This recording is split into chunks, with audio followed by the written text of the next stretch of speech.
How can you go on a business trip abroad as a jobless person? Aren't you ashamed of yourself, coming out with a barefaced lie like that?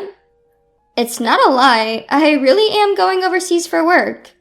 Right. Then we're divorcing, liar. With that, he left the room. To him, it seems I, who work from home, might as well be unemployed and lazy. I have a steady income and even contribute to the living expenses, and yet he won't acknowledge that. A few days after I returned from my business trip, I found divorce papers on my desk, already signed. I see. If he can't understand this far, there's no point being a couple, is there? I signed the divorce papers and headed to the state court. My name is Hannah Robinson, 29 years old. My husband's name is Jake, 30 years old. We started dating in college and got married when I was 25. We were more like best friends than lovers, and we always spoke our minds. It might be a good thing, but sometimes things take an unexpected turn. For me, it happened when I discussed my dream with him. My dream is to run an online imported goods store. The opportunity came during my part-time job at a boutique when I was a student. Having always liked foreign designs, I was attracted to the charm beyond my part-time job. After graduating from college, I aimed to open my own store and became a full-time employee at my part-time job. Even as a full-time employee, I could not give up my dream. I really want to have my own shop. Surrounded by my favorite foreign goods, I want to deliver them to my customers. My parents and friends gave me warm words like good luck and you will surely succeed. Jake will definitely understand my dream and support me. So I tried to bring up the topic subtly to Jake when he returned from work. Hey Jake, I've been talking about opening my own shop for a while, right? About that. Oh, not this again. It's not going to work if you do it on a whim. You should quit. Why would you say that? It's not a whim. It's something I've been thinking about for a long time. Impossible is impossible. Life isn't as sweet as you think it is. There's no need to be so harsh. Why do you always negate everything from the get-go? I raised my voice without thinking, my thoughts cavalierly dismissed. My husband Jake gives me a scornful glance, his voice ice cold. Then tell me, what's your plan if this venture of yours doesn't take off? I don't expect it to be successful right off the bat. And what about your income until then? The rent and living expenses we're splitting now. You're telling me I have to cover it all, right? No, that's not what I'm thinking at all. I have some savings for the initial investment, and I'll make sure to pay the rent. Oh, really? Then do as you please. But if it doesn't work out and you regret it, it's not my problem. Every time I bring up going independent, Jake always becomes irritable. The reason is simple, because my income would become unstable. The import shop I work at is well situated, and we have a wide customer base, so we get many customers. Thanks to that, my income is fairly high, nearly the same as Jake's, who works as an office worker.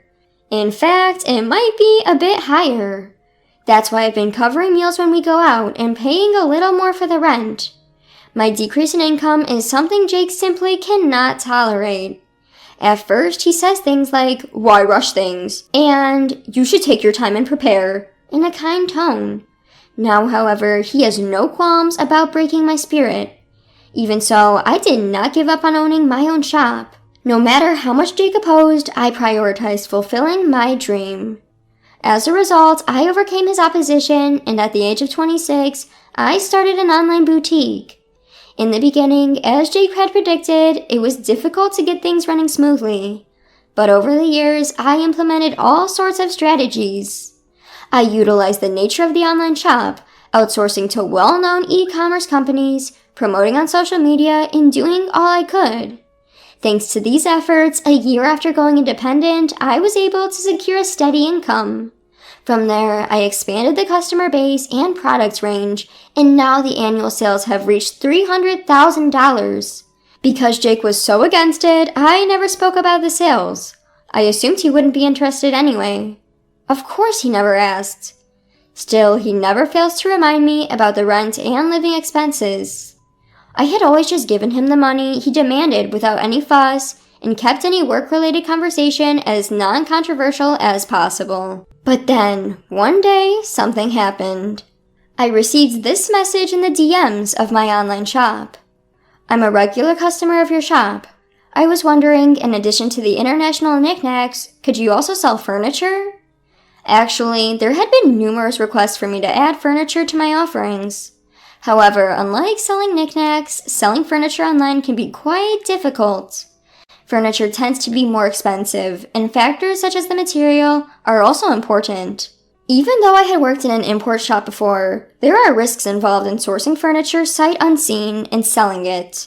So I decided to call my old boss at the import shop to discuss the matter. Hello, is this the manager? I have something I want to discuss with you.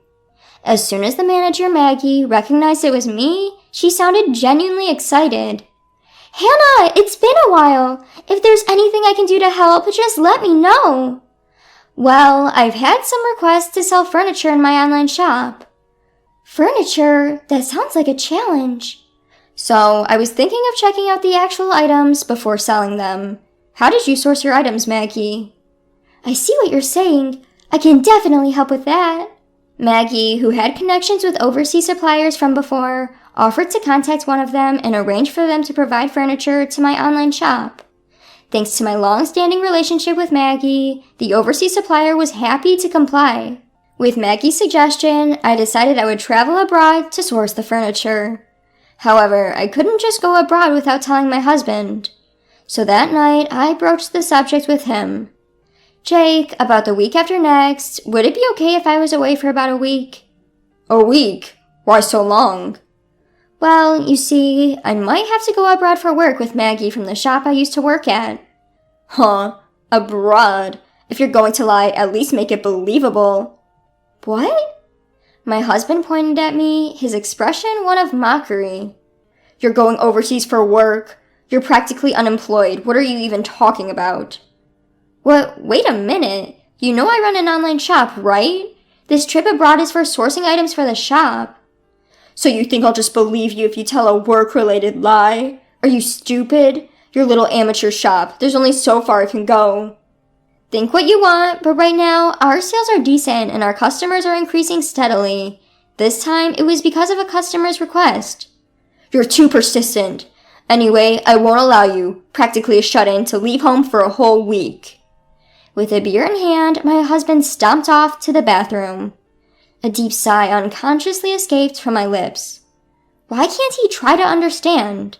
His reaction is too harsh, just because he doesn't approve of my work.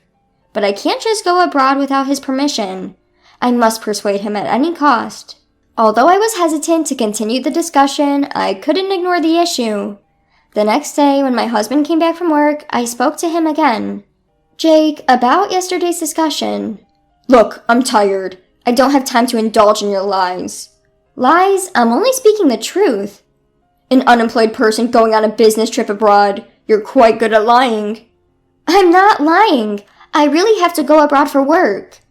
At that moment, as I grabbed his arm to plead with him, he looked down at me as if to mock me. Oh, really? Then liars get divorced. Divorced? What are you saying? You know, I really can't stand liars, especially pointless people like you who are always trying to show off your success. I didn't mean...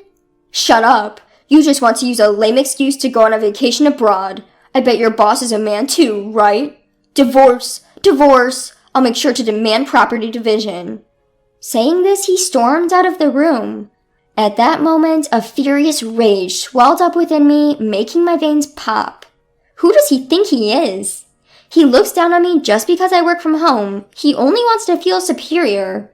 Enough is enough. If he wants it that way, then I'll do as I please. From then on, I stopped seeking his permission for my actions and decided to go on my business trip abroad. 2 weeks later, as scheduled, I headed overseas with Maggie. We went directly to our UK suppliers where we inspected the furniture and accessories that I would sell in my boutique. Taking advantage of being abroad, I spent the last day sightseeing with Maggie and was able to enjoy some fulfilling days. That said, it wasn't all smooth sailing. My phone was filled with a barrage of messages from my husband Jake. You didn't really go overseas, did you? Get back here right now. I'll forgive you if you return today. Time's up. We're getting divorced, you worthless woman. His every message filled me with irritation, but I didn't reply. I knew that any response from me would only escalate the situation. When I return, if he's open to it, we'll talk again. With that decision in my heart, I spent a carefree week abroad. The business trip was over, and I bid farewell to Maggie at the airport and set out on my return journey. Facing Jake was awkward, but I steeled myself and opened the front door. I'm home! The lights in the house were off, and there was no welcome back. As I headed to the living room, laundry was scattered on the floor, and there was no place to step. Used dishes and instant noodle containers were left as they were in the sink. In the midst of this, I glanced at the desk and saw a piece of paper. What is this? It was a filled-out divorce paper. Beside it was written roughly, "To the cheating, jobless woman. I'm ending things with you who don't even listen. Fill out the divorce papers immediately. If you want forgiveness, come here at my parents' house. Then I'll reconsider." Just reading the note, I could picture Jake's smug face. He probably thinks that if he wrote this, I'd rush to apologize. Of course I had no such intentions. I signed the divorce papers that had been left for me and headed straight to the state court. With no problems, the divorce was accepted smoothly. Next, I went to the real estate agent and requested to cancel my current apartment lease. Actually, the place I'm living now is the apartment I lived in when I was single. Jake moved in when we started living together because it was spacious enough. We had talked about moving to a bigger place once we have kids, but there's no need for that now. After finishing the lease cancellation, I immediately started packing up. The next day, I sent all my belongings back to my parents' house and scheduled Jake's belongings to be delivered to his parents' house. All the while, he continued to send me messages filled with absurd demands. "Stop being stubborn and come apologize now. You have until the end of the week, you hear?" And so on. Of course, I ignored all of them, and after emptying the apartment, I headed back to my parents' home. A week later, my phone had been ringing non-stop since morning. Even though I ignored it, it just wouldn't stop ringing, so I reluctantly decided to answer. Planning for this call to be the last, I pressed the answer button. "Hello?" He started shouting at me right off the bat. "What the hell do you think you're doing?" Taken aback by his loud voice, I instinctively pulled my phone away from my ear. I decided to record the conversation just in case, and then I spoke again. "What's the big deal? There's nothing left to talk about." "Don't mess with me. Why, all of my belongings were delivered to my parents' house. I just got to the apartment and it's completely empty." "Oh, that? Well, I canceled the lease, so I had to get rid of everything, right?" "What? Canceled? How dare you do something like that on your own?" "On my own? The apartment was in my name. I can do whatever I want with it, can't I?" At this point, I had nothing left to lose. To me, his words had no effect at all. As I responded in a provocative tone, Jake showed his irritation. "Don't mess around. I don't give a damn about the lease. We were married, remember? I lived in that apartment too. You just went and canceled it on your own." "Married?"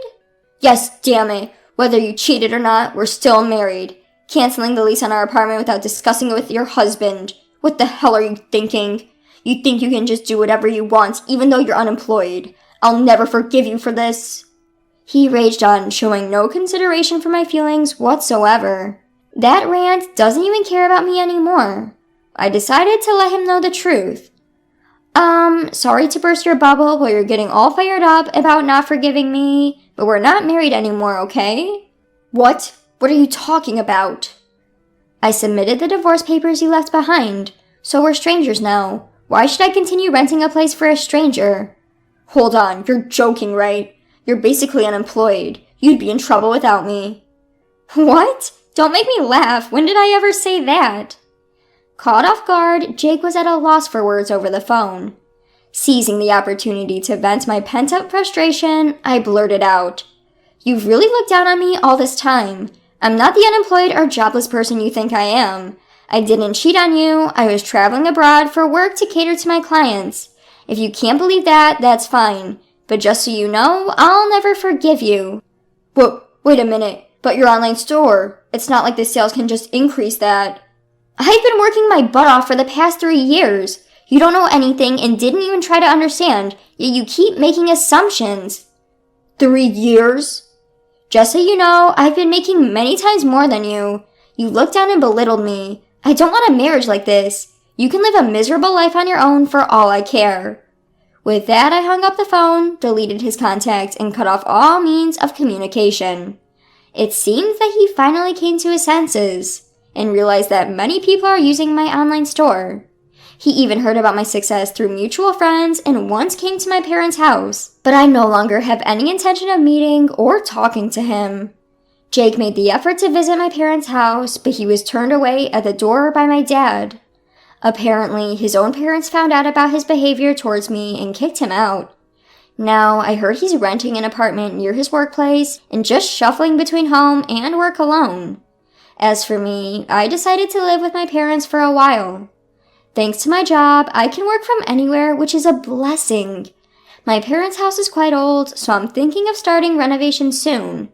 I'm sure my online store will continue to grow. Without having to worry about anyone else, I'm free to travel abroad whenever I need to. I may have a divorce on my record, but I don't regret prioritizing my dreams. I plan to keep working hard and return the favor to the people who have supported me.